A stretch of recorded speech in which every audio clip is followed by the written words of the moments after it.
හරි ඉතින් අපි අද ඔයගොල්ලන්ට පෙන්වන්න හදන්නේ මෙන්න මෙහෙම තිබ්බ අපේ පරණ කිචන් එකක් කොහොමද මෙන්න මේ විදිහට වෙනස් කරගත්තේ කියලා.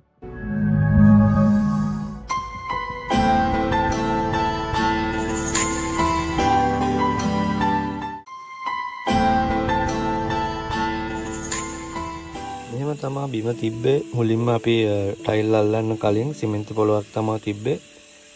ඊට පස්සේ අපි ටයිල් එකක් තෝරගත්තා 2x2 එකක්. ඒකේ ටිකක් ඩිසයින් එක වැඩි කියලා අපිට ගෙදර ගෙනාවෙන් පස්සේ හිතුණා. ඉතින් අපි ආපහු ට්‍රැවලින් කොස්ට් එක ගැන බලන්නේ නැතුව මේ අපේ හිතට හරි නැති හින්දා අපි ආපහු ගිහිල්ලා ඒක මාරු කරගෙන ආවා. මොකද ඇල්ලුවොත් එහෙම ඇල්ලුවාමයි ඊට පස්සේ අපිට ආයේ හැමදාම දුක් වෙවි ඉන්න වෙන්නේ. ඉතින් ඊට පස්සේ අපි තෝරගත්තේ මේ 2x4 කියන මෙන්න මේ ඩිසයින් එක තියෙන ටයිල් එක. අපි ඒකම තමයි හොය හිටියේ. ඉතින් අපි ගොඩක් මහන්සි වෙලා ආපහු අර ටයිල් ඔක්කොම අරන් ගිහිල්ලා ට්‍රාන්ස්පෝර්ට් එක දෙපාරක් ගෙවලා මෙන්න මේ ටයිල් එක අරගෙන ආවා. ඉතින් මේ 2x4 එකෙන් ටිකක් ලොකු පෙනුමක් එනවා. ලොකු ඉඩක් තියෙන ලොකු ලක්ෂරි පෙනුමක් එන හින්දාත් ඒ 2x4 එකත් අපිට වටිනාකමක් තිබුණා. ඉතින් මේ විදිහට තමයි ටයිල් ටික අල්ලගත්තේ. අපේ අලුත් වෙන කුස්සියේ ටයිල් ටික අල්ලන හැටි තමයි අපි මේ වීඩියෝ එකේ මුල් කොටසින් අරගෙන ඉන්නේ ඔයගොල්ලන්ට.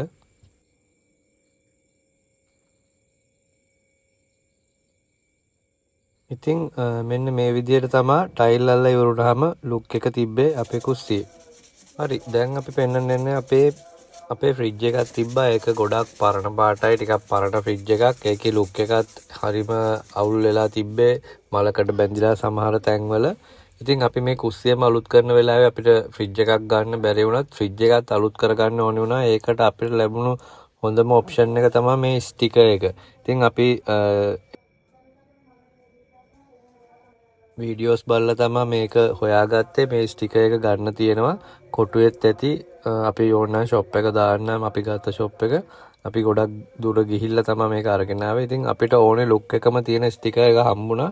ඊට පස්සේ ලොකු දෙයක් කරන්න නැහැ. මේක තියෙන්නේ පිළිවෙලට පරිස්සමෙන් හොඳට ඌමනාවෙන් වෙලා අරගෙන මේ විදිහට අලෝ ගන්න තමයි. කියන්නේ කෑලි කෑලි කපලා ඕන අවශ්‍ය විදිහට නවලා කරලා මේක හලෝ ගන්න තියෙන්නේ. එතකොට එන ලුක් එක මොන වගේද කියලා බලන්න. ඕගොල්ලන්ටත් පරණ මේ වගේ දෙයක් අලුත් වගේ කරගන්න ඕන නම් මේක try කරලා බලන්න.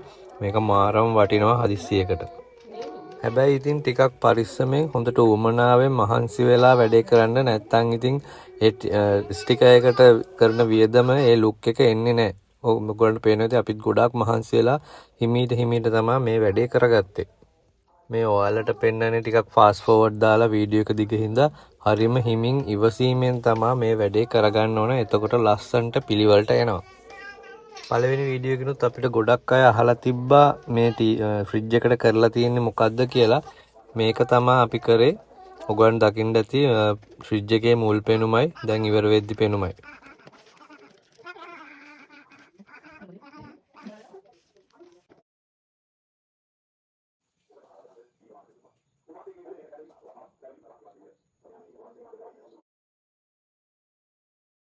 හරි ඊළඟට අපි පෙන්වන්න යන්නේ අපේ මේ වෝල් එකක් තිබ්බා. කිසිම ඩිසයින් එකක්වත් මුකුත් නැති එම්ටි වෝල් එකක් අපිට ඕනි වුණා. ඒකට පොඩි ඩිසයින් එකක් දාගන්න. ඉතින් ඒකට අපි ඔය එක වීඩියෝස් වලින් දැකලා තිබ්බා ගෝල්ඩ් ස්ට්‍රිප්ස් වගේක්. ඒ කියන්නේ ගෝල්ඩ් පටි වගේක් තිබ්බා. අපිට ගෝල්ඩ් ලුක් එකක් මේකට ඕනි වෙච්ච හින්දා ඒ ගෝල්ඩ් ස්ට්‍රිප් එකත් අපි ඒ ස්ටික ගන්න කඩෙන්ම ගත්තා. මේක අපි හිතුවට වැඩිය ගොඩාක් තද යකඩ වගේ පටියක්. මේක ස්ටිකයකුත් තියෙනවා. ඉතින් අපි ඒකෙන් පොඩි ඩිසයින් එකක් දාන්න තමයි යන්නේ.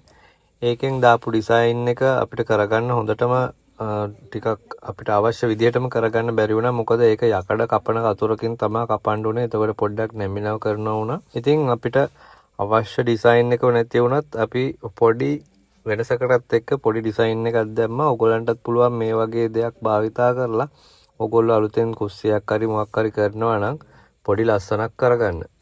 ඉතින් ඔන්න ඔහම තමයි අන්තිමට ඉවර කරගත්තේ. මේක නෙමෙයි අපිට ඇත්තටම උමනා වෙච්ච ෆිනිෂින් එක. නමුත් ඔයගොල්ලන්ට අදහසක් ගන්න ගත්තේ ඔයගොල්ලන්ටත් පුළුවන් මේ වගේ ස්ට්‍රිප් එකක් භාවිතා කරලා ලස්සන වෝල් ඩිසයින් එකක් දාගන්න. හරි. ඉතින් මේ ටික තමයි අද වීඩියෝ එකෙන් අරගෙන ආවේ. එහෙනම් කුස්සියේ ඉතුරු වැඩ ටික කොහොමද කරගත්තේ කියලා ඊළඟ වීඩියෝ එකෙන් අරන් එන්න. ගිහිල්ලා එන්න.